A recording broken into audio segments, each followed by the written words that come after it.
They say that if one student does badly, it's the student's fault. But if many students do badly, then it's the teacher's fault. And I'm never really considered myself a teacher, but it kind of reminds me about the last video that I made. So I tried to prove without a shadow of a doubt that a completely vegan world would cause more animal deaths than a omnivore world. And it was my fault, you know. I thought that my point was pretty clear with the waste and adding up all the other things that we don't want, plus any other products that may result from whatever other activities that humans use. But a lot of people focused way too much on this area rather than my actual point, which was these two.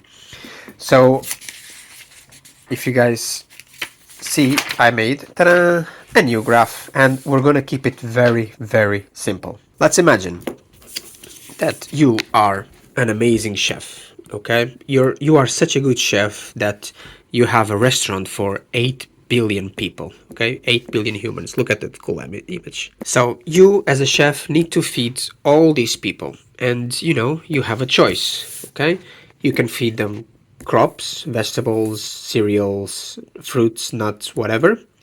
Or you can feed them an omnivore diet that includes beef, okay? Or a totally beef diet, let's put it simply. So you make a choice, and you as a empathic human being would wanna, or in this case a skeleton, would like to cause the least amount of deaths in order to feed the 8 billion, because that's your priority, right? However, if you don't want to make as many animal deaths as possible, then you have to consider which of these two feedings would be better, right?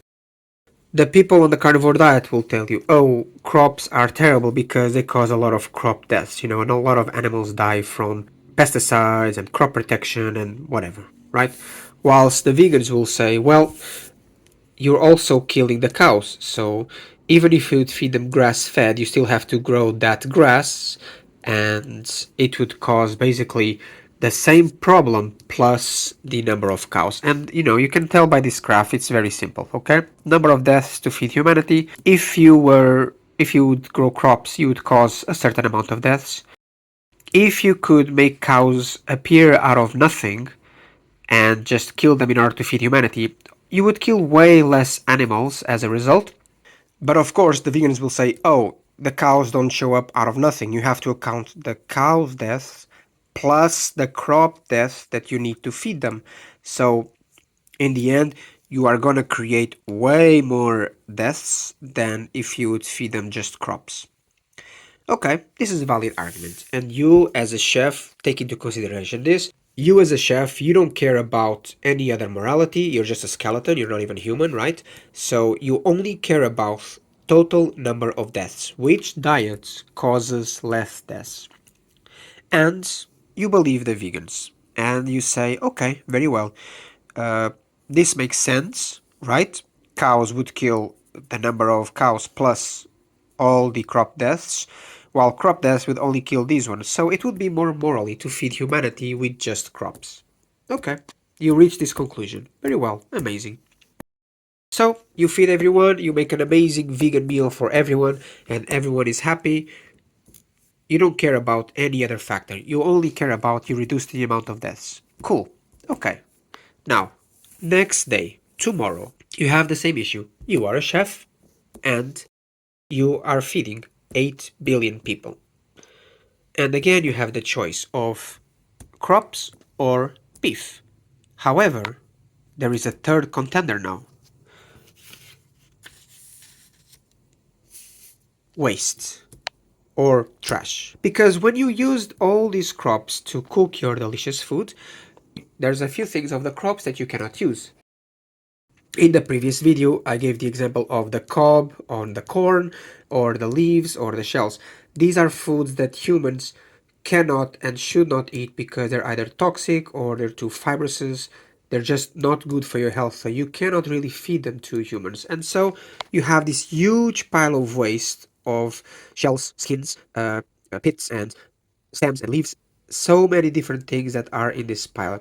Not to mention all the food that these humans, sent back because, they don't usually eat everything you give them. They send back to the kitchen stuff that is either moldy, stuff that is not good quality. If you ever worked in a kitchen, then you know that a lot of food comes back uneaten. Okay, so now you have three options. You have beef, the waste, and the crops. You, as a great chef, you manage to save some of this waste in order to repurpose it for the next few dishes, right? In order to feed some of these people. Maybe you managed to save some of the peels, maybe you made some stock with the stems and all that. Okay. But you weren't able to use everything. So now you have a bunch of fibrous and unusable material for humans that you cannot feed them. Now, you could use all of this to create, again, more crops, but this is going to create, again, this amount of deaths, right? So, the solution that you come up with is, wait, if cows grown with crops cause a lot of deaths, and cows that are not grown with crops directly cause least amount of deaths, and if I have all of this that I cannot use, then if I feed these to the cows, and then we feed the cows to the humans, this will cause less total deaths.